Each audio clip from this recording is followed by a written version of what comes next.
Hey lovies, assalamu alaikum. Welcome back to Rika's Kitchen channel. Today I'm going to show you how to make delicious fried gizzards that are easy to prepare and perfect to enjoy with rice, chapati or ugali. So without further any ado, let's start with our recipe. So start by heating some cooking oil in a pan, then add one large chopped onion and fry it until it turns a golden brown color.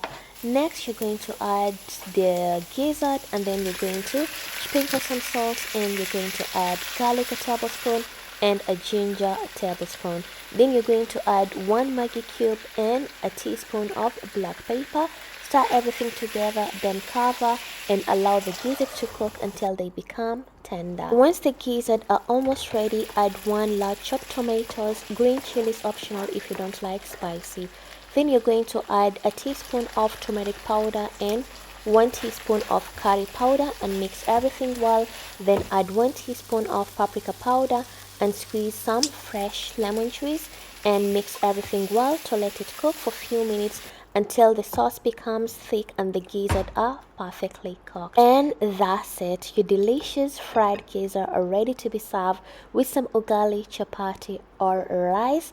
And if you've enjoyed this recipe, don't forget to like, share, comment and subscribe for more tasty recipe. And thank you for watching my video, and I'll see you in my next one. Bye bye.